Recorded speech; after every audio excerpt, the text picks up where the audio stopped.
Bonjour à tous. Est-ce que vous pouvez nous mettre un petit mot dans la conversation si vous nous entendez et si vous voyez le slide qui est projeté à l'écran?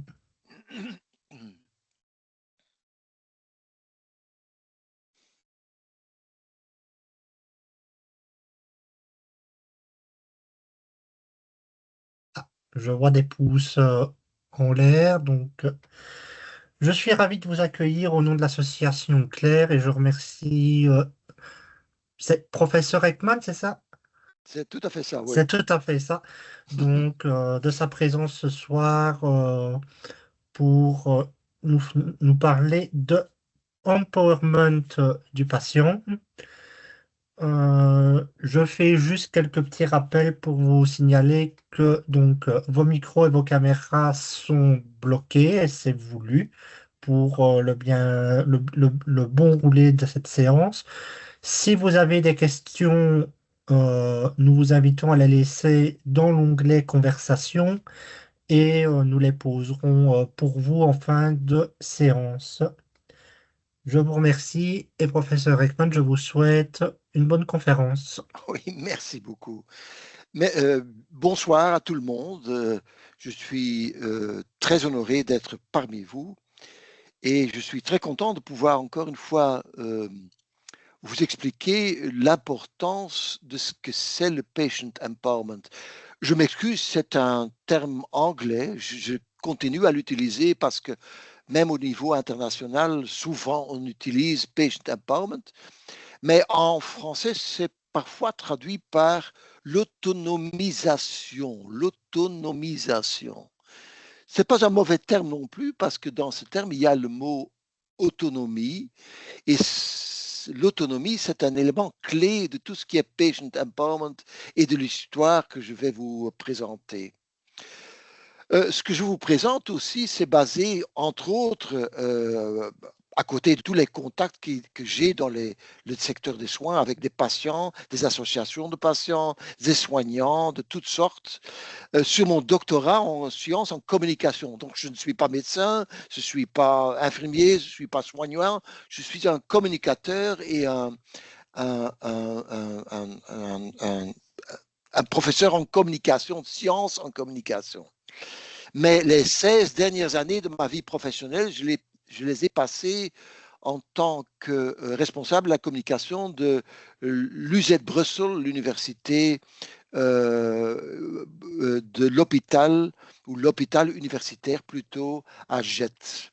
Donc, ça veut dire j'ai une expérience pratique sur le plan de la communication avec des patients. Et je dois dire que je mélange ma présentation aussi avec mes expériences à moi en tant que patient, que mes proches qui ont de l'expérience avec le secteur des soins. Je, vraiment, si vous avez des questions, mettez-les dans le chat parce que ça me ferait un grand plaisir de pouvoir les répondre à la fin de ma présentation. Je ne vais pas vous embêter avec des slides graphiques et techniques. Je vais essayer de vous raconter une histoire parce que je crois que le message ou l'information est beaucoup plus compréhensible quand je le fais de cette façon que quand j'enferme toutes les idées dans des slides très scientifiques. Et je veux bien raconter mon histoire en commençant avec ce dessin. Ça, c'est ma mère. Ça, c'est donc le dessin de ma mère qui est décédée il y a 7 ans. Et ma mère était une femme très autonome. Euh, Elle avait les moyens d'être autonome, mais elle avait beaucoup de libre pensée. Elle était vraiment très autonome. Mais les 10 dernières années de sa vie, j'ai vu un grand changement. Elle devenait de plus en plus dépendante, jusqu'au point où elle était tout à fait dépendante. Et entre-temps, moi, j'étais en train de faire mon doctorat. Et ce qui me frappait souvent, c'est que elle se sentait très mal avec cette dépendance. Une fois sur trois, elle commençait à pleurer quand elle me voyait. Alors, en vitesse, je parlais autre chose. Elle oubliait de pleurer, mais elle pleurait quand elle me voyait. Et c'était probablement dû à la démention aussi. Elle avait des problèmes un peu mentaux, naturellement aussi physiques. Donc, l'esprit, c'était un peu chaotique. Mais c'est certainement aussi le sentiment de devenir tout à fait indépendant. Et j'ai toujours gardé ça à l'esprit, et c'est pour ça que je commence avec ma mère, parce que le fait de devenir dépendant est un élément clé relié au patient empowerment. Et c'est une autre raison pourquoi moi je préfère de garder ce terme en anglais, même qu'il soit en anglais, parce qu'il y a dans la terminologie empowerment le mot power, pouvoir. J'y reviendrai. Avant de vraiment commencer, je vous montre deux cartoons. Voilà un cartoon. C'est peut-être une situation que vous voyez devant vous. Ça, ce n'est pas le patient empowerment. Hein. Patient empowerment reflète une relation de respect réciproque, mutuel. Ça, ce n'est pas le patient empowerment. Hein. En fait, le patient empowerment plaide pour une relation sans pouvoir. Ça veut dire une relation égalitaire, avec, comme j'ai dit, un respect mutuel. Encore une autre question, et je vais vous la soumettre avant que je commence réellement. Et c'est une question que moi j'ai posée dans l'enquête que j'ai faite dans le cadre de mon doctorat. Il y a plus que 3000 personnes qui ont répondu, des patients et des personnes qui se considéraient en bonne santé, donc pas des soignants. Et la question était la suivante. Avez-vous l'impression que les patients remettent en question l'expertise, les connaissances des médecins? Avez-vous l'impression que les patients remettent en question l'expertise, les connaissances des médecins? Et encore plus pratique, vous, en tant que patient, est-ce que vous doutez la connaissance médicale de votre médecin traitant? Moi, j'ai posé la question vis-à-vis des généralistes. C'est important à dire. Hein. Moi, j'étudiais dans mon doctorat la relation patient-généraliste. Suivez-moi, vous, il ne faut pas le mettre dans le chat, mais sur 100%, combien de personnes, vous croyez, ont répondu oui, je doute, ou non, je ne doute pas, mon généraliste en sait plus que moi? Combien? Dites-le vous-même. Alors, je vais vous montrer le slide avec la réponse. Je vous le montre. 90 et 3, donc presque 92% disent oui, mon médecin traitant en sait plus que moi sur les questions médicales. Je montre ce slide souvent à des soignants, à des médecins, parce que de temps en temps, il y en a un qui me dit « Oui, vous savez, les patients aujourd'hui, ils croient qu'ils en savent plus que moi. » Ce slide et ce pourcentage démontre que ce n'est pas le cas. La plupart des patients savent très bien qu'un médecin, il a étudié pour et il a l'expérience, en sait plus sur tout ce qui est médical et la médecine que nous-mêmes en tant que patients. Et la conclusion, pour moi, c'est que si les patients posent beaucoup plus de questions à leurs médecins, sont peut-être plus critiques vis-à-vis de leurs médecins et de leurs soins et du monde médical, ce n'est pas parce qu'ils doutent des connaissances de leurs médecins, mais parce qu'ils veulent être impliqués, ils veulent participer. Et vous allez probablement être d'accord avec moi, en tant que patient, c'est votre vie. En tant que patient, c'est vous qui vivez, qui subissez la maladie, qui subissez le traitement, c'est votre vie. Moi, je trouve que c'est normal que vous avez le dernier mot à dire sur vos soins. Ouais. Ça, c'est mon principe de base. Mais je parlais de pouvoir, un pouvoir. Il y a entre un patient, et je prends l'exemple d'un médecin, c'est l'exemple le plus clair, mais je pourrais utiliser un autre soignant, mais j'utilise, pour être très clair, l'exemple d'un médecin. Entre ces deux, il y a aussi une relation de pouvoir. Et d'où est-ce que ça vient, ce pouvoir? Vous savez, quand on parle de pouvoir, d'habitude, on définit le mot pouvoir, le concept pouvoir d'une certaine façon. Moi, j'ai un certain pouvoir sur vous, je m'imagine, sur vous, quand je suis capable de vous faire faire quelque chose que vous ne voulez absolument pas faire et que vous allez quand même faire parce que je vous le demande. Ça, c'est le pouvoir classique. C'est l'autorité. C'est l'obligation. On est obligé de le faire. Un patient n'est jamais, normalement, en général, n'est jamais obligé de faire quelque chose. C'est peut-être, on peut l'influencer, mais obligé, non. D'ailleurs, les chiffres le démontrent, il y a beaucoup de gens qui reçoivent la prescription pour un traitement et qui ne suivent pas bien ou qui ne suivent pas le traitement. On ne peut pas les obliger. Donc, ce n'est pas cette définition du pouvoir qui est applicable dans la relation patient-médecin. Mais d'où alors vient ce pouvoir? Pas de ce type de pouvoir. C'était ça d'ailleurs le sujet de mon doctorat. Pour vous expliquer, je vous présente ce monsieur, même patient, il s'appelle Elton, je l'ai appelé Elton. Elton devient malade. Je me posais la question, quels changements surviennent dans la vie d'Elton lorsqu'il apprend qu'il est gravement malade? Qu'est-ce qui change dans la vie d'Elton? Beaucoup de choses peuvent changer. Mais il y a une chose qui change et qui est directement reliée au patient empowerment, c'est que Elton devient dépendant, comme ma mère. Il devient dépendant. Oui, il devient dépendant, mais de quoi et de qui? Et c'est quoi cette dépendance?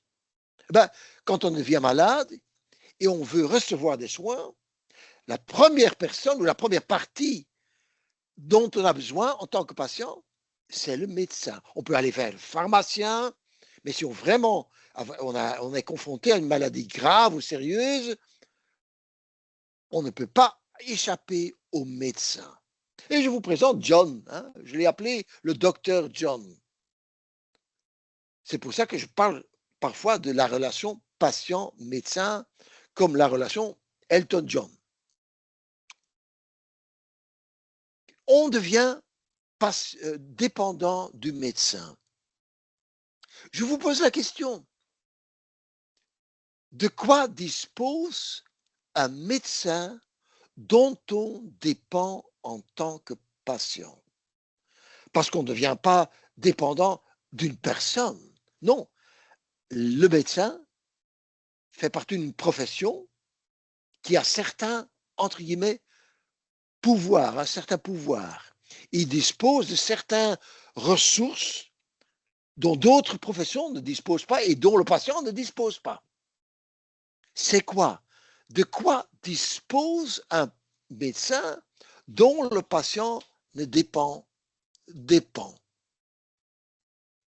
Je vais vous les montrer.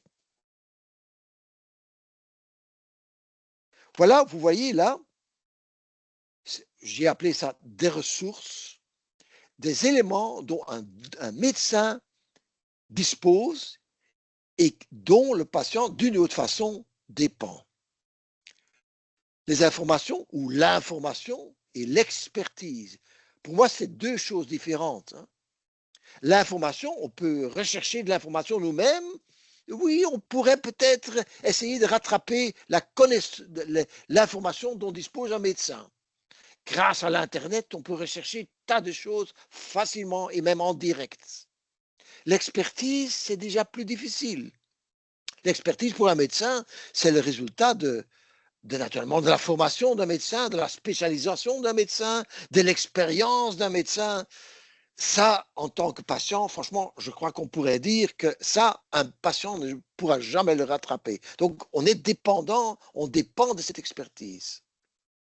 Une ressource rare dans notre secteur de santé, c'est le temps. Pensez à les salles d'attente. Pensez à toutes les listes d'attente dans les hôpitaux. Il faut parfois attendre pour avoir une opération chirurgicale. Il faut attendre 3 mois ou 4 mois. Ça prouve que le temps, c'est une ressource rare dans le secteur de soins. En tant que patient, on dépend du temps disponible du médecin. Vous voyez là deux mots, l'attachement, l'affection, qui sont, on pourrait utiliser d'autres mots, d'autres termes, c'est les deux mots que moi j'ai utilisés, mais c'est relié à la qualité de la relation. Une relation empathique, une relation de confiance. Ça crée une certaine dépendance. Quand il y a une relation de confiance, ça crée un certain calme, une certaine confiance mentale qu'on est dans les bonnes mains. Oui? Ça crée une certaine dépendance. Vous voyez là les compétences d'un médecin. Ça va de soi qu'on a besoin, si on a besoin d'une opération chirurgicale, on a besoin des compétences du chirurgien. Les compétences de définir une maladie. Les compétences. Il y a en plus, vous le voyez, le pouvoir légal de la profession. Oui, si vous préférez l'homéopathie, c'est votre choix, mais si la personne qui exerce l'homéopathie n'est pas en même temps un médecin reconnu, il ne peut pas vous souscrire des médicaments qu'on ne peut pas recevoir librement dans une pharmacie. Il ne peut pas prescrire un scan dans un hôpital. Et il n'a pas le droit légal de dire voilà ce que vous avez. C'est la pathologie ou c'est la maladie que vous avez. Seul un médecin reconnu peut le faire. Je ne sais pas si vous vous reconnaissez dans toutes ces ressources dont on dépend. Cette dépendance est très dynamique. Hein? Quand on a une petite fièvre, on se sent un peu, on a un peu pris le froid, on a un peu de fièvre, on ne dépend vraiment pas de l'information, on sait plus ou moins ce qu'on a, on va chez le médecin, il confirme que c'est une simple grippe, on est mis à l'aise et tout le reste ne joue pas un très grand rôle. De quoi est-ce qu'on dépend? De son pouvoir légal, parce qu'on veut rester chez soi pendant 1 semaine ou 2 semaines pour récupérer, pour guérir. C'est le pouvoir légal dont on dépend.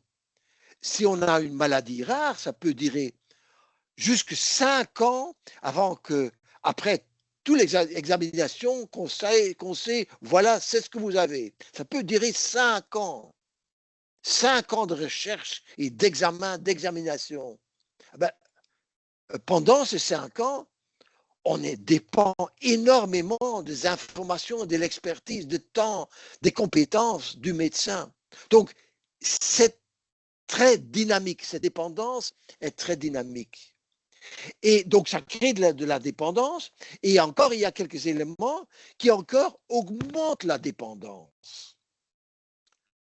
Quand la ressource est rare, une ressource, c'est l'information. Mais si en Belgique, un patient a une maladie rare et il n'y a que 3 médecins spécialistes dans toute la Belgique qui ont la spécialité de cette maladie, la dépendance augmente. Si elle est précieuse, si la ressource est précieuse, ça veut dire que si l'information est très importante pour la pathologie, pour le traitement, oui, naturellement, la dépendance augmente. Donc, la dépendance peut augmenter Et même, il y a encore des éléments supplémentaires qui encore augmentent la dépendance. L'incertitude. Je m'imagine toujours, imaginons qu'on est,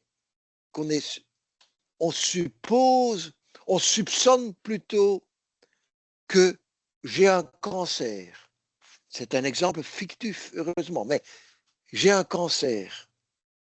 Je fais des examinations, des examens, et je dois attendre 3 semaines pour recevoir les résultats, avant de recevoir les résultats. Ces 3 semaines, le sentiment de dépendance dans cette période d'incertitude est énorme. Donc l'incertitude augmente le sentiment de dépendance. Le risque perçu et la gravité perçue. Qu'est-ce que je veux dire avec risque perçu, la gravité perçue? Le risque et la gravité, comme le patient, vous en tant que patient, le percevez.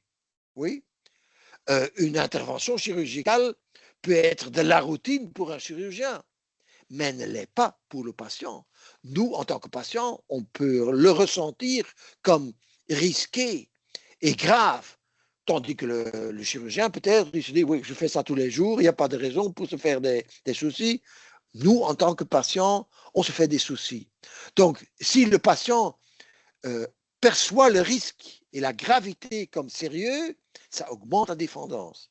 Et je disais déjà, la confiance, la confiance crée un sentiment de certitude, de confiance, de calme. Donc, ça crée une certaine dépendance aussi. Vous voyez encore l'autorité légitime, naturellement, quand vous, autant que patient, vous dites docteur, et c'est tout à fait votre droit, hein, entre parenthèses, décidez pour moi parce que c'est trop compliqué, je ne veux pas décider, c'est trop difficile, allez-y, décidez, dites-moi ce que je dois faire et je le ferai. Naturellement que vous devenez dépendant, mais c'est votre choix, c'est un choix libre. Les charismes, je ne vais pas l'évoquer maintenant, ça va nous mener trop loin. Donc, on devient malade, on devient dépendant de certaines ressources dont le médecin dispose. Pour être complet, je dois en même temps dire que le médecin dépend aussi du patient. Ça, comme vous le savez, c'est les ressources dont le médecin dispose, mais en tant que patient, vous disposez de certaines ressources dont le médecin dépend. Quelles ressources possédez-vous en tant que patient dont le médecin dépend?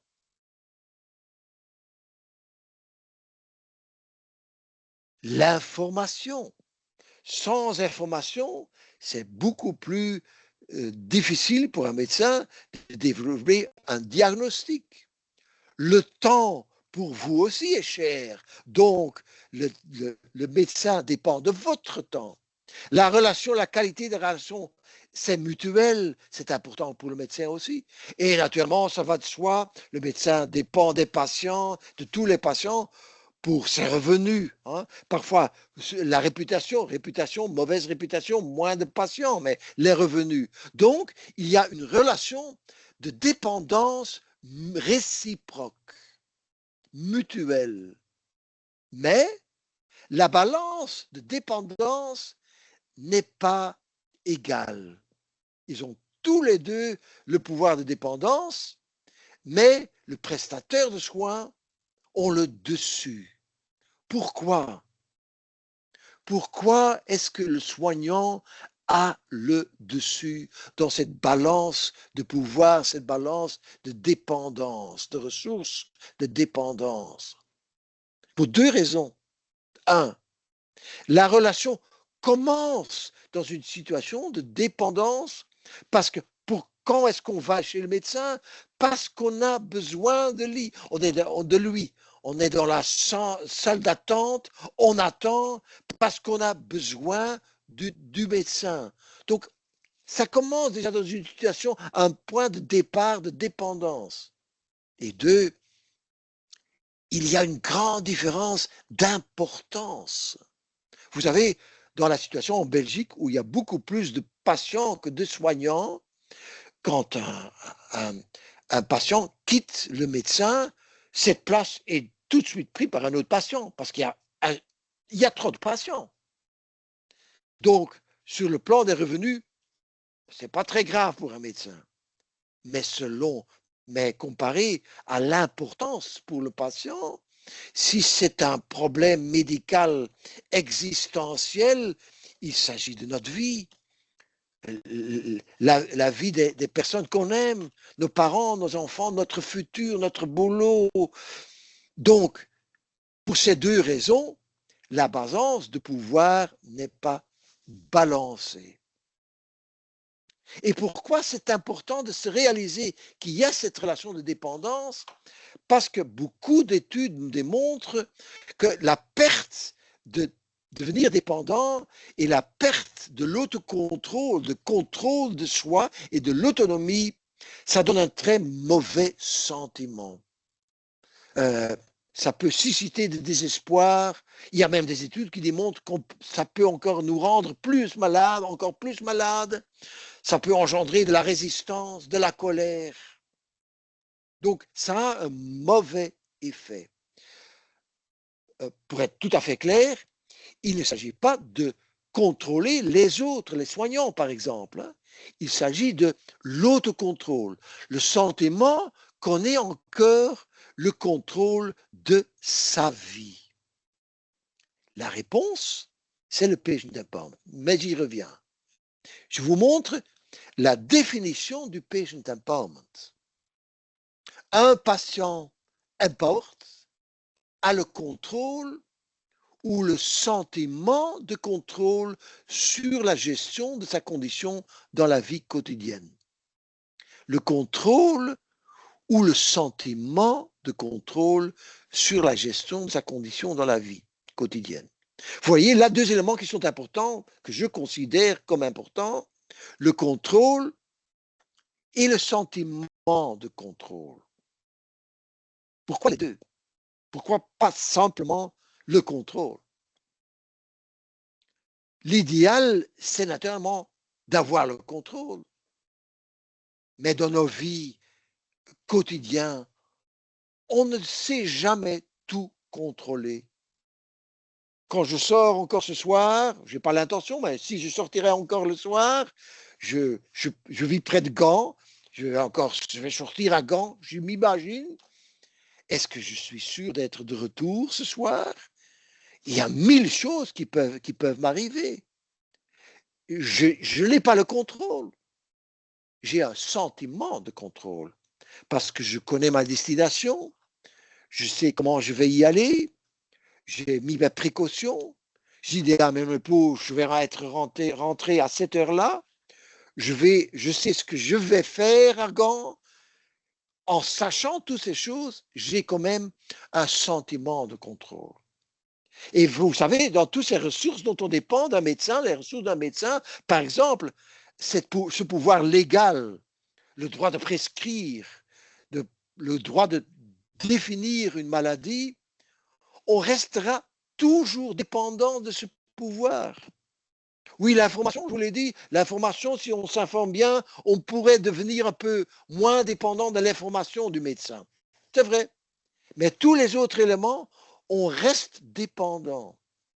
Mais grâce à l'information, on peut devenir ou garder ou développer un sentiment de contrôle. Je synthétise, hein, on perd contrôle, on perd l'autocontrôle, on rétablit, on garde, on renforce l'autocontrôle. Ça, c'est l'objectif du patient empowerment. Et c'est un processus. Hein. Et c'est pour ça que j'ai noté l'autonomisation. Patient empowerment, on pourrait dire, on restaure l'autonomie. Donc, c'est l'autonomisation. C'est pour ça que ces deux termes, en fait, même que s'ils ne sont pas tout à fait la même chose, en fait, ils reflètent la même signification. Pour être tout à fait complet dans mon histoire, j'ai tout le temps parlé de la relation interpersonnelle interpersonnelle entre deux personnes, un patient et le médecin, infirmière, infirmier, autres soignants. Mais de nouveau, je reviens sur, à titre d'exemple, patient, médecin. Il y a des ressources à d'autres niveaux dont les deux dépendent. Hein. L'organisation des soins, par exemple, l'hôpital. L'hôpital organise l'offre de soins d'une certaine façon et aussi bien le patient que le médecin en dépendent. C'est l'organisation au niveau de l'organisation de soins. Et ensuite, on a le système de santé, hein, la sécurité sociale, ce labyrinthe où il y a beaucoup trop d'administration, trop de règles, personne ne s'y trouve, on perd la voie dans ce labyrinthe. Il y a déjà des années qu'on parle de simplifier, mais ça devient encore chaque jour encore plus et plus compliqué. Et là, de nouveau, on en dépend, aussi bien d'ailleurs les soignants que les patients. Vous voyez là la formulation humiliation institutionnelle. Hein. Parfois, il y a des patients qui doivent presque le contrôle professionnel, par exemple, donne parfois ce sentiment d'humiliation institutionnelle. Hein. On est malade, on ne peut pas travailler, il faut visiter un médecin de contrôle qui parfois semble, et il y a beaucoup de témoignages qui le disent, parfois donne l'impression que tous les patients sont des gens qui jouent à être malades, mais qui ne sont pas vraiment, et qui essayent de profiter de la sécurité sociale. Et si on est vraiment malade, on a un sentiment d'humiliation. Hein. C'est le système. Je le décris d'une façon noir et blanc, pour être clair. Tous les médecins ne sont pas comme ça, mais c'est des témoignages que j'entends souvent. C'est ce qu'on pourrait appeler l'humiliation institutionnelle. Est-ce que tous les patients acceptent cette situation de dépendance? Comment est-ce que les patients réagissent? Vous-même, en tant que patient, comment réagissez-vous? Quelles sont vos possibilités si vous n'êtes pas satisfait des soins que vous recevez? Par exemple, dans un hôpital, quels sont les moyens que vous avez? Quels sont les moyens que vous avez pour réagir? Comment réagissez-vous? J'ai défini deux types de réactions. J'ai appelé ça la résistance symbolique. C'est quoi la résistance symbolique? Vous sortez de l'hôpital, vous êtes malcontent, vous en parlez avec vos voisins, votre partenaire, d'autres proches. Ça ne change rien à votre relation entre médecin et patient ou votre relation avec l'hôpital. Vous faites de la publicité négative. Oui. Il y a des patients qui publient un livre sur leurs expériences. Ça ne change rien, mais c'est une forme de résistance. C'est quoi une résistance réelle? Changer de médecin, changer d'hôpital, faire le pas vers le service de médiation. Chaque hôpital en Belgique est obligé d'avoir un service ou une personne de médiation. Oui. Vous savez qu'il y a une loi en Belgique, la loi de 2002, le droit des droits de patient, qui mentionne que vous avez le droit de choisir votre médecin. Parfois, je me dis que c'est dans certains cas plutôt théorique que pratique, mais c'est quand même une loi. Oui.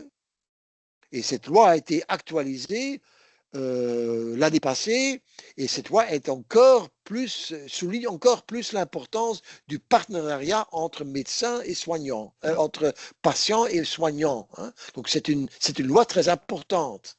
Et cette loi mentionne que vous avez le droit de choisir votre médecin. Changer de médecin, c'est une résistance réelle. Je dis souvent aux médecins, si vous voulez savoir ce qu'un patient pense, il faudra le lui demander. Parce que pourquoi est-ce qu'on ne dit pas toujours à un médecin ce qu'on pense? Il y a des patients qui le font. Peut-être que vous qui m'écoutez, vous le faites, peut-être, bien. Et si vous le faites, tant mieux. Il y a beaucoup de patients qui hésitent. Pourquoi? Parce qu'on est dépendant. Et ça, c'est une leçon qu'on peut apprendre des Hollandais. Vous savez, j'ai déjà régulièrement, je passe souvent des vacances en Hollande et j'ai donné des exposés déjà régulièrement en Hollande. Et en Hollande, ils sont encore plus dépendants que nous. Parce que là, ils doivent signer un contrat, ils doivent choisir une mutualité, signer un contrat. Il n'y a plus le libre choix de l'hôpital. Enfin, ils peuvent choisir un hôpital où les médecins qui font partie du contrat que la mutualité a avec ses médecins ou hôpitaux. Ici, en Belgique, en théorie, vous pouvez visiter chaque hôpital, si vous le voulez bien. En Hollande, c'est beaucoup plus limité. Mais ce qui me frappe toujours, même qu'ils soient dépendants et même qu'ils soient plus dépendants que nous, les Hollandais, presque tous, j'ai l'impression, vraiment, c'est mon expérience, n'hésitent jamais à dire ce qu'ils pensent. C'est pas parce qu'il est dépendant, parce qu'ils sont dépendants, qu'ils ne disent pas ce qu'ils pensent. Je ne dis pas qu'il faut être impoli, au contraire, c'est une question de respect. On peut poser des questions d'une façon respectueuse. Mais franchement, les Hollandais ont raison. Vous avez le droit à poser des questions en tant que patient. La loi sur les droits de patient mentionne que vous avez le droit sur l'information. Et franchement, je trouve que c'est normal. Hein. C'est votre corps, tous les données qui sortent de votre corps, mais c'est sur votre corps, c'est vous.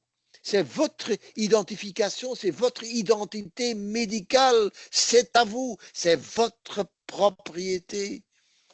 Dans le temps, c'était difficile de recevoir votre dossier médical, mais c'est absurde. Vous imaginez que vous téléphonez à votre banque et que vous téléphonez à votre banque et vous disiez oui, c'est pour savoir combien d'argent il y a sur mon compte encore. Et que la banque vous répondrait oui, je m'excuse, monsieur, mais on ne peut pas vous le dire. Oui, mais c'est mon argent, je m'excuse, mais on ne pourrait pas le dire. Est-ce une comparaison idiote? Non, je ne crois pas. Je crois que c'est une bonne comparaison. C'est votre identité médicale. Mais la loi des droits de patient mentionne que vous avez tout à fait le droit de recevoir vos données médicales. Et je trouve ça normal. Donc, une conclusion importante pour moi, c'est de dire, dites toujours ce que vous pensez à un médecin. Et franchement, si le médecin a des problèmes parce que vous posez trop de questions, si vous avez la possibilité, changez de médecin. La relation personnelle est tellement importante, la relation de confiance est tellement importante que c'est important d'avoir une relation de confiance avec votre médecin. Et vous savez comment on décrit parfois la confiance? C'est que on a la certitude ou le sentiment que l'objectif du médecin, c'est qu'il fasse que son objectif, c'est de faire le mieux pour nous. Si on a cette assurance, on est rassuré que c'est là leur objectif, c'est là qu'on devient confiant. La relation de confiance. D'ailleurs, ma mère, dans le temps, je me rappelle que parfois elle me disait pourquoi est-ce que je dois le faire? Parce que je le dis. Oui. C'est en passé. Hein. Comme je vous ai dit, c'est mon corps, vous avez le droit. Et je vous montre ici le processus de patient empowerment. Hein. Il y a 4 phases et chaque phase, vous pouvez jouer un très grand rôle en tant que patient. C'est mutuel, hein, pour être clair, je me répète, je sais, mais c'est mutuel. Informer et générer des connaissances. Essayez de comprendre la maladie. Qu'est-ce que la maladie fait avec mon corps? Qu'est-ce que le traitement va faire avec mon corps? quelle est la deuxième phase? L'échange d'arguments sur les pros et les cons, le pour et les éléments négatifs d'un traitement. Que vous ayez autant d'arguments pour choisir un certain traitement, oui ou non, que le médecin. Et ensuite, la troisième phase, c'est décider ensemble. C'est très important que vous sortez de la consultation avec le sentiment, je sais ce qui m'arrive, je connais les éléments du traitement, c'est la décision qu'on a prise et c'est la bonne décision, pas seulement parce que le médecin vous a convaincu, il ne doit pas vous convaincre, il peut vous convaincre, mais il doit vous convaincre avec des arguments clairs, avec de l'information. Pas avec sa personnalité, mais avec des arguments pour et des arguments contre. Et ensemble, vous discutez des arguments pour et contre, et ensemble, vous dites OK. Et sans, si le temps n'est pas trop précieux, sans pression de temps, que vous pouvez parler avec un partenaire ou avec des proches et avoir un échange de vues, peut-être aller voir un deuxième médecin. Moi, je conseille toujours, quand il y a un traitement qui est irréparable, une intervention chirurgicale qui est irréparable, toujours je conseille de demander un deuxième avis. Ce n'est pas une question de ne pas confier, de ne pas avoir confiance dans votre médecin, c'est tout simplement pour être sûr. Pourquoi? Parce que si l'opération chirurgicale est passée et c'est irréparable, il n'y a pas moyen de le réparer, comme j'ai dit. Donc, il faut être 200% sûr que c'est ça qu'il faut faire. Et il y a encore une quatrième phase que vous voyez sur l'écran, et c'est ce qu'on appelle en anglais, franchement, même en français, je n'ai pas trouvé d'autres mots, le self-efficacy. Et je m'excuse pour de nouveau l'anglais, mais c'est le fait que le sentiment ou la conviction que vous avez que vous êtes capable de faire quelque chose. Imaginons que vous allez chez votre médecin traitant, vous avez passé des examens, des examinations, et la conclusion, c'est que vous êtes maintenant un patient et vous avez le diabète. Vous devez changer des éléments dans votre vie. Vous devez plus bouger, peut-être manger différemment. Il y a certaines choses que vous devez faire, changer. Parfois des éléments clés, adaptés sur la gravité de la situation. Imaginons que vous êtes dans une consultation. Vous êtes informé, on vous informe sur ce qui est le diabète, deuxième phase, différents traitements possibles, désavantages, avantages. Vous décidez ensemble et vous sortez de la consultation et vous vous dites, je ne serai jamais capable de développer ou de suivre ce traitement. Il y a de grandes chances que ça ne va pas marcher. Je dis toujours aux médecins, demandez, essayez d'identifier les problèmes qu'un patient voit pour développer le traitement, pour suivre le traitement. Mais c'est aussi en même temps une question vis-à-vis de vous et les patients. Si vous voyez des inconvénients, si vous voyez des problèmes pour suivre un traitement, dites-le à votre médecin. Ne le dites pas seulement à votre proche ou vos proches ou votre partenaire ou vos enfants, dites-le au médecin. Parce qu'ensemble, vous pouvez aussi, à ce niveau, avoir un échange de vues sur, OK, si vous voyez des problèmes, des inconvénients, comment on pourrait les résoudre, on pourrait les neutraliser. C'est dans votre avantage d'en discuter. Donc, soyez ouverts vis-à-vis des médecins et d'autres soignants sur ce que vous ressentez. De nouveau, c'est pour ça qu'une relation de confiance est importante. Ça demande une certaine vulnérabilité de votre part, mais si vous avez confiance dans votre médecin, ça ne doit pas vous poser trop de problèmes. Comment on réalise ça? Avec la communication d'un côté et la façon dont les soignants se comportent envers le patient. De nouveau, c'est une façon, c'est mutuel. Hein. Communiquer. Vous savez, un conseil qu'on donne toujours, c'est préparez-vous pour une consultation. Ça arrive 1000 fois. Ça m'est arrivé aussi que je ne notais pas sur papier ce que j'avais à dire. Et après la consultation, je me disais, merde, j'ai oublié quelque chose. J'aurais dû dire ça. La consultation est passée. Notez-le. Allez à deux à la consultation. Une personne qui note. Moi, j'accompagne d'habitude, si c'est quelque chose, pas pour un check en général, une simple visite de routine, mais quand il y a une discussion qui est un peu plus sérieuse, j'accompagne toujours mon épouse. Et moi, je note. Et en écoutant à deux, et on rassemble les informations, notre information commune est beaucoup plus complète. Oui. Les études le montrent, quand on reçoit une information, une information sérieuse et négative, oui, on n'a plus la concentration de tout suivre. Mais si on a des deux, la deuxième personne le peut peut-être. Soyez ouverts vis-à-vis des patients pour dire ce que vous ressentez avec la maladie.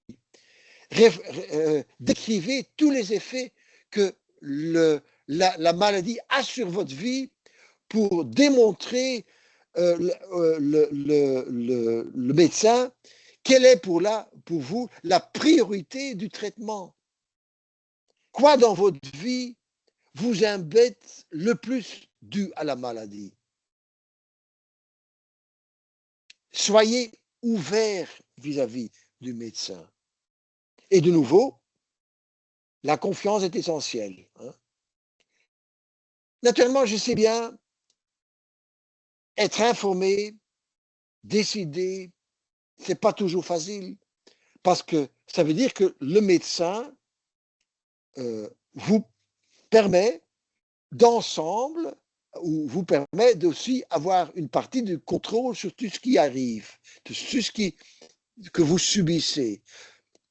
Il divise le contrôle avec vous. Hein. Vous êtes derrière le volant à deux. C'est pas toujours facile. Hein. Avoir le contrôle, ça veut dire, ça demande un investissement de temps. Et ça veut dire, par exemple, que vous devez faire un effort pour vous informer. Et ce n'est pas toujours facile. Hein. Le paradoxe du choix, c'est pas, vous connaissez le principe, ça veut dire que parfois, dans certaines situations, il y a autant de choix que c'est très difficile de faire le choix. Hein. D'une façon un peu ludique, c'est parfois ce que des gens ont quand ils vont au restaurant, il y a un menu avec beaucoup de choses, il y a beaucoup de choses qu'ils aiment, ils disent, je ne sais pas quoi choisir. Parfois, au niveau médical, s'il y a beaucoup d'options dans un traitement, ça devient difficile. Hein. Là, de nouveau, l'importance de la confiance dans la relation. Si vous ne confiez pas, vous n'avez pas confiance en médecin, je vous dis de nouveau, voyez si vous pouvez changer de médecin. C'est même dans l'avantage du médecin de le faire. Ça demande des compétences, je sais bien, ça demande des compétences. Il faut essayer de trouver de l'information, il faut pouvoir, ça demande de la littératie. Hein. En général, il faut avoir des compétences, certaines compétences, et ce n'est pas parce qu'il y a des gens qui manquent les compétences qu'ils ne veulent pas être derrière le volant de leurs soins. Hein. Donc, il faut faire la différence. Mais si vous avez des problèmes, demandez de l'aide. Demandez de l'aide à des proches. Hein. Soyez prudent en interprétant de l'information. Soyez, par exemple, prudent avec l'intelligence artificielle. Hein. Il faut faire attention de bien interpréter. La littératie reliée aux médias. Hein. Quels médias publient des choses scientifiques et d'autres ont tendance à improviser de l'information. Hein. Ça demande des compétences, je sais, et ce n'est pas facile pour tout le monde. Mais je synthétise un tout petit peu. Le patient empowerment, c'est relié à une attitude et un comportement. Attitude du secteur de soins et de tous les soignants vis-à-vis du patient, en disant, je voudrais bien que vous participiez, je suis tout à fait ouvert à ensemble être derrière le volant de votre soin. Je préfère que vous êtes derrière le volant ensemble avec moi. C'est une attitude des soignants. Vous, en tant que patient, vous devez avoir développé, essayer de développer, si vous le voulez, pour être clair, ce n'est pas une obligation, avoir l'attitude de vouloir être derrière le volant. Et c'est un processus d'apprentissage. Hein. Il faut essayer, dire quelque chose, apprendre à poser une question, recevoir une réponse et dire, ah, ça marche. Poser une question et de recevoir une réponse, ça marche. Je vais continuer à poser des questions. C'est l'attitude et c'est le comportement, poser des questions. Et pour un soignant, c'est le comportement vis-à-vis des patients. Si vous êtes dans un hôpital, comment vous êtes admis dans un hôpital, vous êtes dans une chambre d'hôpital, comment est-ce qu'un infirmier ou une infirmière rentre dans votre chambre? Est-ce qu'il frappe d'abord, oui ou non? Comment est-ce qu'il vous approche? Est-ce qu'il utilise directement votre prénom, oui ou non? Comment est-ce qu'il se comporte vis-à-vis des proches qui sont là?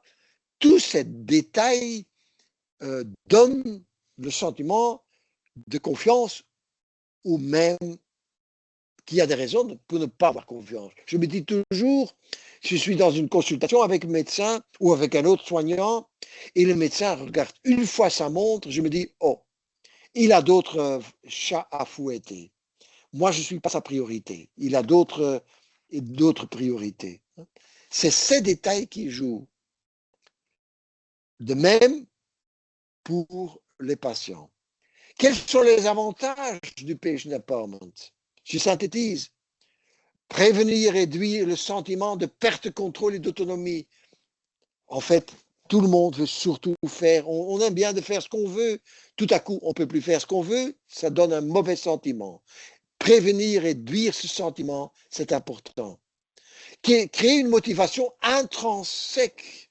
Le fait que vous êtes très bien au courant de ce qui vous arrive et pourquoi et le traitement, ça va vous motiver pour suivre le traitement. Donc, ça améliore l'adhésion thérapeutique et l'autogestion en tant que personne avec la diabète type 1. Vous devez gérer votre santé et votre traitement. Donc, vous n'avez pas d'autre choix d'être derrière le volant de votre maladie. Renforcer l'implication personnelle a un avantage pour la prévention. Des gens qui sont appliqués, qui sont engagés, qui savent qu'ils sont derrière le volant de leur vie en plus. Et ce n'est pas donné à tout le monde, mais quand on est derrière le volant de sa vie et on est bien informé de ce qui arrive et ce qui est bien et mal pour la santé, on prend plus soin de sa santé. Donc, c'est bien pour la prévention. On partager les responsabilités entre médecins et patients, soignants et patients. Je peux m'imaginer que ça va mener à une réduction de conflits. Et d'autre part, soyons francs, considérer l'autre comme un partenaire, se considérer comme des partenaires patients et soignants, c'est aussi une question de respect, de droit humanitaire, le droit à l'autodétermination. Hein. De nouveau, c'est votre vie. Vous avez le droit à l'autodétermination. Et je me répète, mais je parle souvent du patient, il s'agit naturellement de patient et les proches et tout le monde qui entoure le patient. Ouais. Mais ça veut dire aussi qu'en tant que patient, vous aussi, vous devez prendre la responsabilité. Hein. Comme vous voyez le médecin ici sur le cartoon qui dit, ah, tu dois aussi conduire, tu sais. Derrière le volant, c'est prendre à deux les responsabilités. Et on le fait avec l'entourage du patient. Et en fait, on arrive à une situation avec le patient empowerment, on co-crée les soins, hein, par des partenaires considérés égaux. Et franchement, moi je trouve que en tant que patient, vous n'êtes pas seulement le propriétaire de votre processus de soins, mais que vous êtes aussi copropriétaire du système de soins. Mon point de vue est que chaque chose qui est dans un hôpital proposée à des patients doit être développée ensemble avec des patients. Vous avez une voix. Votre responsabilité, je crois, c'est de laisser entendre votre voix. L'ASBL, dont je suis le président, essaye de convaincre et d'influencer tous les soignants pour dire laissez participer les patients parce que c'est dans votre avantage et dans l'avantage de tout le monde. Et donc, je reviens à mes débuts, même que dans le terme patient empowerment, il y a le mot power et pouvoir. L'objectif du patient empowerment, c'est d'avoir une relation égalitaire, une relation en tant que partenaires qui, qui ont le même objectif, c'est d'avoir le meilleur soin, la meilleure situation de santé pour le patient, comme le patient le considère. Ce n'est pas parce que quelque chose au niveau médical est possible qu'il faut le faire aussi. Ça, c'est le droit d'autodétermination du patient qui doit être respecté. Et c'est une question de respect aussi, hein, purement respect, hein, le respect mutuel. C'est quelque chose, franchement, que je souligne aussi souvent quand je parle avec des patients. Hein. Il faut aussi avoir du respect pour les soignants et pour ceux qui... Et je peux vous dire, comme je vous ai dit, j'ai travaillé 16 ans dans l'université, l'hôpital universitaire à Jette, UZ Brussels, hein, la ZVUB comme ça s'appelait dans le temps. J'ai vécu la motivation de beaucoup de soignants, la bonne volonté, la volonté de donner de la confiance aux patients. Il y a beaucoup, beaucoup de bonne volonté de la part des soignants. Et donc, le mot-clé dans toute cette histoire, c'est qu'il faut faire ça ensemble. C'est ensemble qu'on va danser le tango. Hein. Ça, c'est le principe. Et de cette façon, je reviens de nouveau à ma mère. Et je me disais, quand je faisais cette présentation, je me disais, oui, mais ma mère n'avait même plus la possibilité d'avoir l'autocontrôle. Elle n'était plus dans la possibilité mentale et physique de le faire. Qu'est-ce qu'on peut faire? On peut lui donner un sentiment de contrôle dans la façon dont on l'approche, en disant ce qu'on va faire avec elle, ce qu'on fait pour elle, pour avoir avec beaucoup de patience, lui décrire ce qui se passe, ce qui va arriver, ce qui s'est arrivé. Éviter de lui donner le sentiment de devoir subir les soins. C'est ça le sentiment qu'elle a. C'est ça le sentiment que parfois des patients ont. C'est qu'on est déjà malade, on rentre dans un hôpital et quand on est traité, bonne chose, c'est le minimum, naturellement, qu'on soit bien, on s'attend à ce qu'on soit bien traité. C'est pour ça qu'on visite un hôpital. On peut considérer ça comme normal. C'est pour ça on visite des spécialistes pour nous aider. Mais il faut éviter cette tranche qui, au-dessus de la maladie, qui peut nous donner un sentiment que tous ces soins, on doit les subir, ce qui nous donne encore un sentiment supplémentaire négatif. Ça, c'est le patient empowerment. Et c'est un processus d'apprentissage entre médecins et patients. Voilà, tous deux derrière le volant. Ça, c'est, je synthétise. Qu'est-ce que vous voyez sur la photo? Un patient en pyjama à haut stand c'est du jamais vu. On l'a fait pour la photo.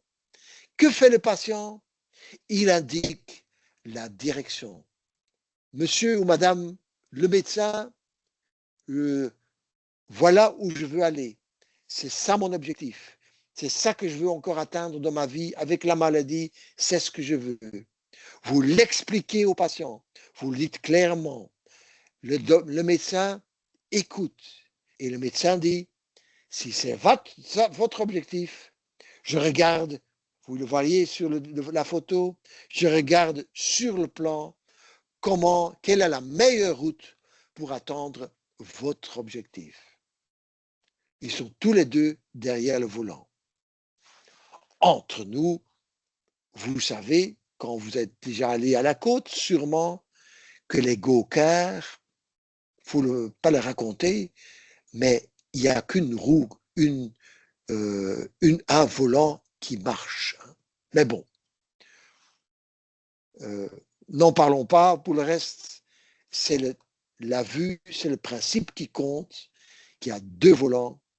Et vous imaginez, si les deux volants marchaient et les deux voudraient aller dans des directions différentes, ça poserait un problème.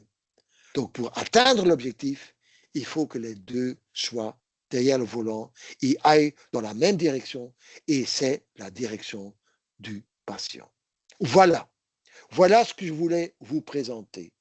Je peux donner cette présentation et l'ASBL que je représente peut faire son travail, a toujours pu faire ce travail grâce à ses partenaires qui nous ont aidés pendant différentes années. Donc, je les remercie fortement. Je les cite toujours parce que je suis très content qu'ils peuvent nous donner de l'aide.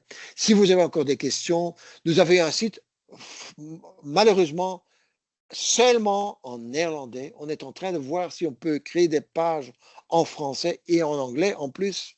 Mais pour le moment, ce n'est qu'en néerlandais.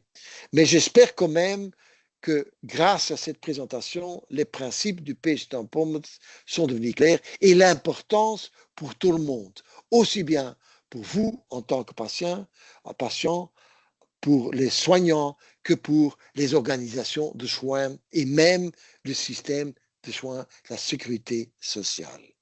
Et on a fallu s'y habituer, mais à voler au volant ensemble va nous mener le plus loin. Voilà, je clôture ici et je suis naturellement tout à fait ouvert à répondre à des questions éventuelles. Si vous voulez nous participer dans une expérience, est-ce que vous vous reconnaissez dans cette histoire? Est-ce que vous voulez nous raconter quelque chose ou mentionner quelque chose dans le chat? Allez-y, je vous écoute. Merci beaucoup, professeur Eggman, pour cet exposé. Je veux dire que personnellement, moi, je m'y retrouve beaucoup. Mais j'ai une petite question à vous poser. Parce que c'est le sentiment que j'ai développé petit à petit de mon expérience. Une relation de confiance, oui, certainement. Moi, j'ai choisi mes médecins en fonction de ça et du dialogue que je pouvais avoir avec eux, parce que j'ai toujours été un patient qui posait des questions et qui attendait des réponses. Mais peu à peu, je me suis quand même rendu compte que très souvent, cet empowerment, il était lié à vraiment des tout petits détails dans la relation. Et j'ai envie de vous raconter une expérience que j'ai eue. C'est qu'à un moment, j'ai une maladie donc rhumatismale, comme beaucoup de personnes ici, donc je vais voir une rhumatologue. On a à peu près tous ce qu'on appelle un traitement de fond.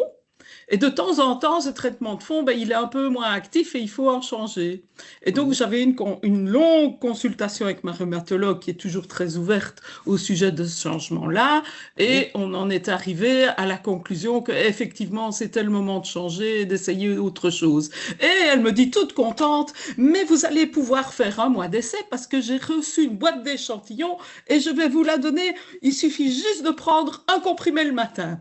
Et moi, à l'issue de cette longue consultation, je suis très contente, je la remercie, je ressors directement. Mais en fait, je n'ai pas pensé à discuter avec elle de ce fameux comprimé le matin.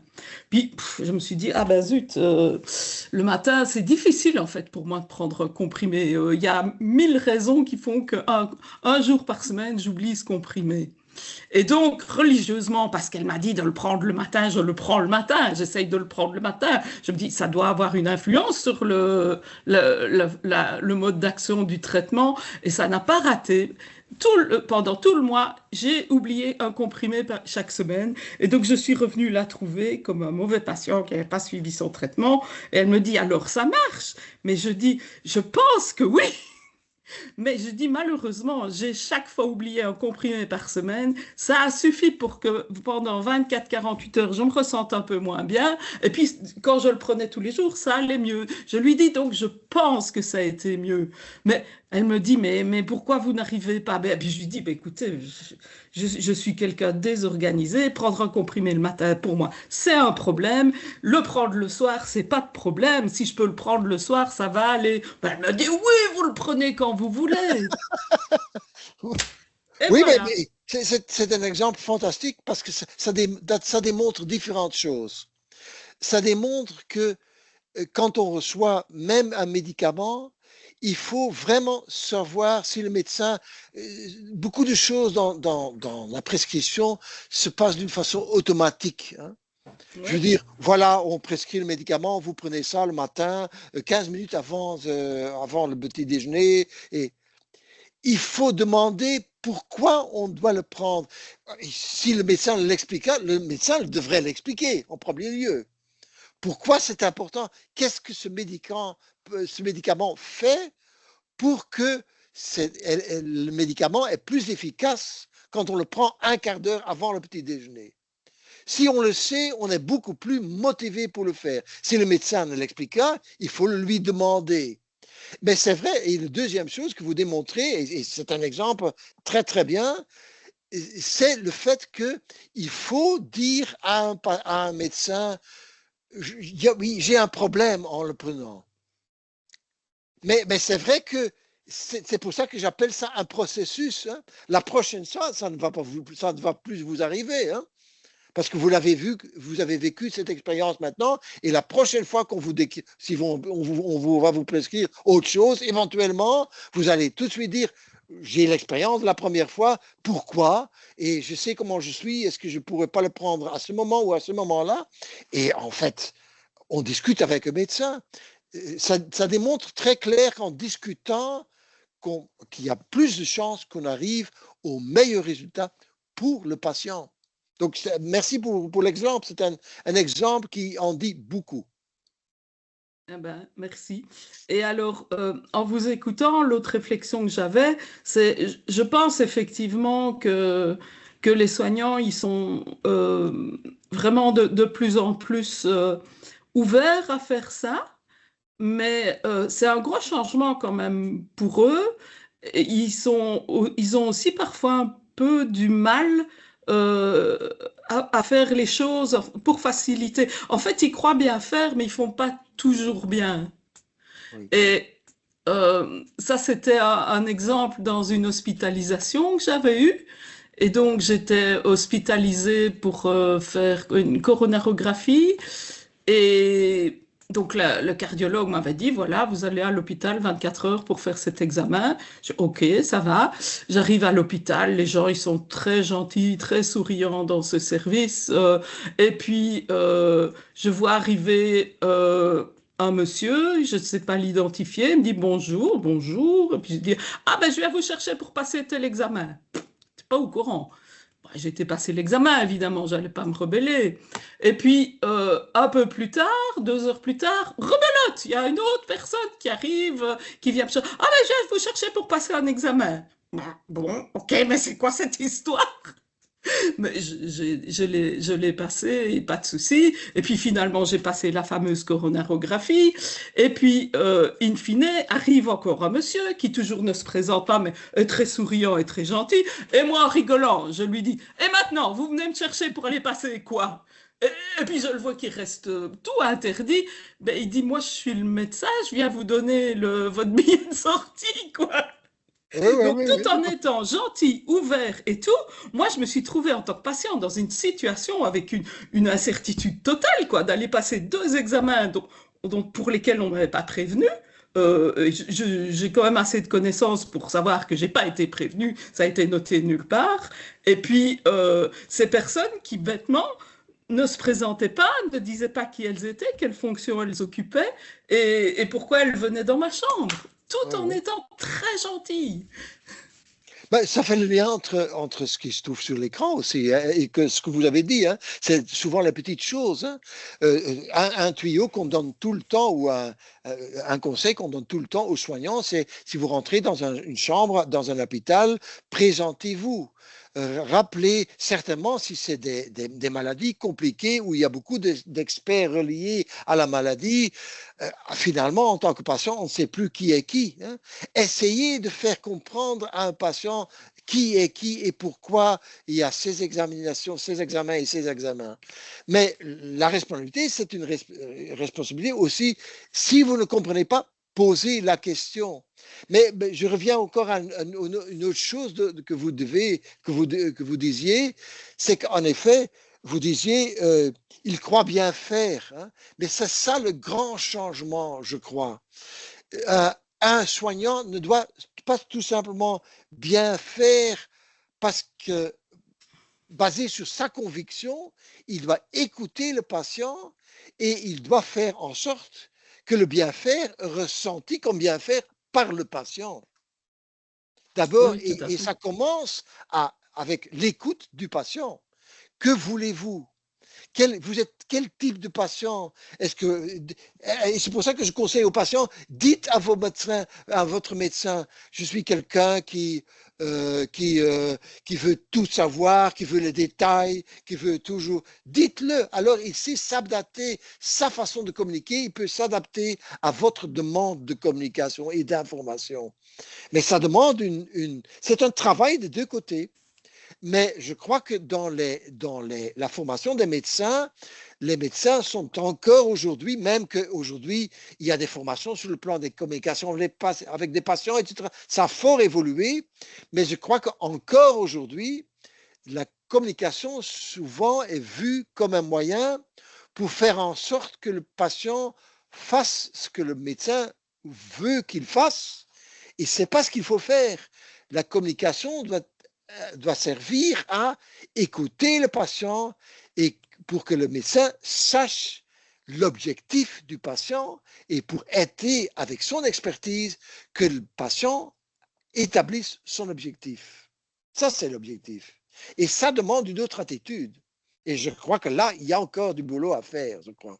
Mais c'est vrai ce que Oui. vous dites, il y a certainement beaucoup de bonnes tendances. Je crois que on voit bien que de plus en plus, les gens sont convaincus que c'est l'avantage de tout le monde qu'il y a un patient qui participe dans ses soins. Pour moi, ça va de soi, franchement, mais ça n'a pas toujours été le cas dans le passé. Non, non, non, c'est clair. Et alors, si je peux, Alexandre, je peux encore poser une question? Oui, oui, on a Oui, encore un peu de temps, pas de souci. Hein. oui. J'ai été très touchée de voir les dessins de votre maman, parce que moi, je vis aussi avec ma maman qui a presque 96 ans. Mhm. Et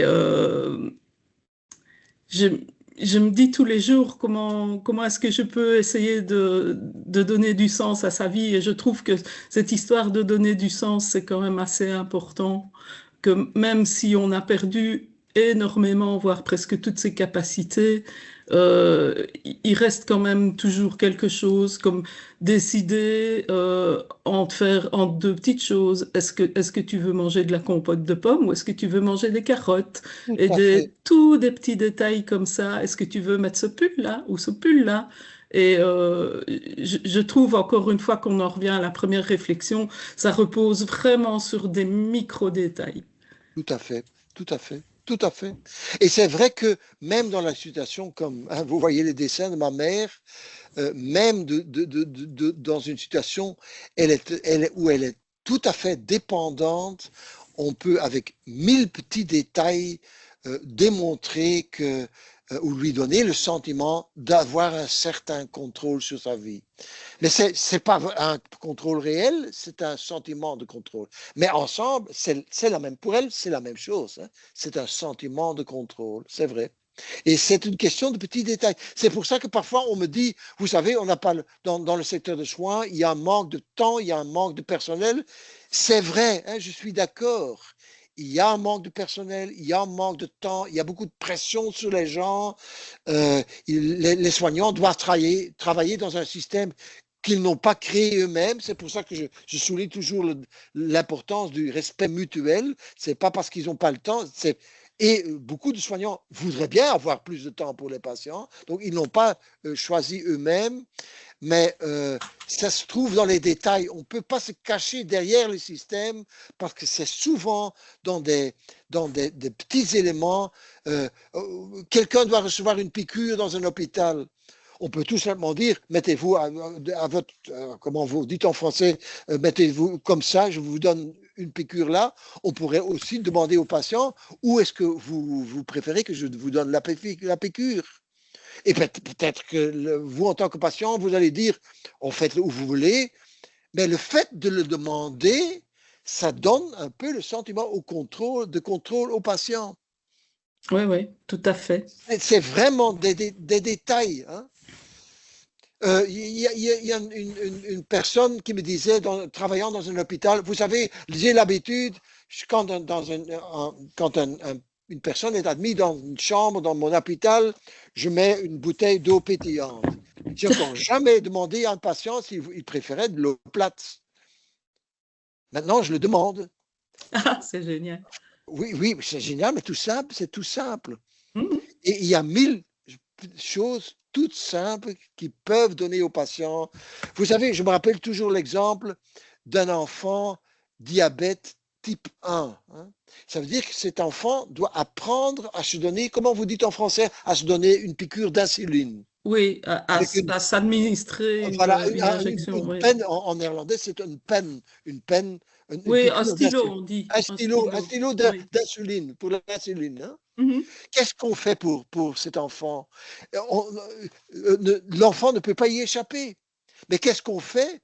On laisse choisir l'enfant entre 15 types comment vous aviez dit? De stylo. De stylos en différentes couleurs, avec différents dessins, avec des petits dessins agréables.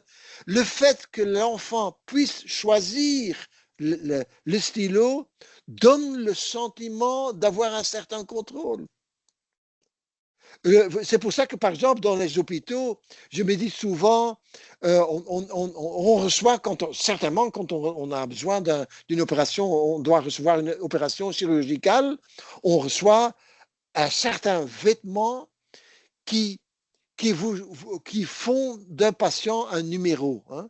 Tout le monde le reçoit le même, je puis m'exprimer ainsi, un peu irrespectueux, un sac blanc. Hein. On vous donne vous devez vous vêter d'un truc en blanc qui ne dit pas très beau, etc.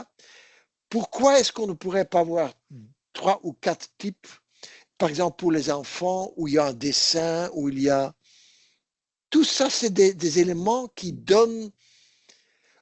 Pourquoi est-ce que les hôpitaux doivent être tellement peu agréables, avec des murs blancs? Ça change, hein? Lentement, ça change. On voit de plus en plus d'hôpitaux qui font un effort pour créer un environnement agréable. Mais tout ça, c'est nouveau. Mais tout ça, ça met le patient à l'aise. Et si on est à l'aise, on est plus ouvert à poser des questions, je crois. Et à participer et à être impliqué. D'accord. Mais voilà, voilà. Il y a Alexandre. Alexandre, il nous raconte l'histoire de sa grand-mère qui était hospitalisée dans un service de soins intensifs. Elle a demandé la météo qu'il faisait ce jour-là à l'infirmière. Et l'infirmière, elle a été super chouette, très à l'écoute, parce qu'elle a simplement changé le lit de place pour qu'elle puisse regarder par la fenêtre de son lit.